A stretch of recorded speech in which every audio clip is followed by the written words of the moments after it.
New York Governor Kathy Hochul recently signed a bill into law to clarify state regulations on AI usage in political campaigns. And in this story tonight, out of our Capitol correspondent Elise Klein, we're finding out how this new law will work. Elise joins us live with the breakdown. Elise, good evening.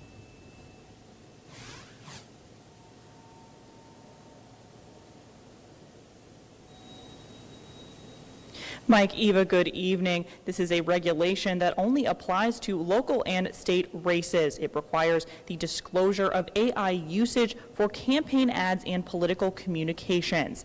And this recently signed law is essentially tweaking the state's new regulation by removing text that seemed to create confusion over who was liable for problematic ads. The first regulation for generative AI usage in political communications was set into place when the state budget was passed and signed back in April. But soon after, state lawmakers realized there were liability challenges for publishers and broadcasters. Before the end of session, they passed a second bill intending to tweak the regulation by removing the requirement for publishers and broadcasters running a political ad to also display the AI usage disclaimer. And on Friday, the governor signed this bill into law. As long as they say, hey, this might be produced with AI, or they require the campaigns themselves to disclose it, no one's going to hold the news liable for reporting on these controversies.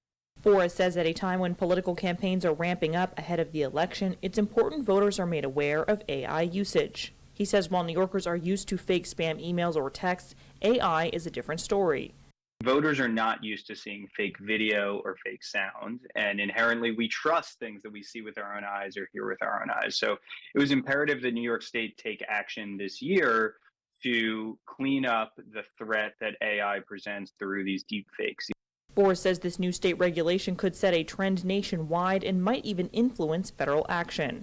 So we're working with the New York delegation for how this can be addressed federally as well.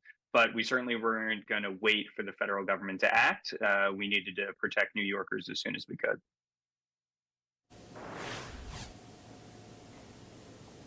Lawmakers say this new regulation, this new law and the regulation will create more transparency around the election process as a whole.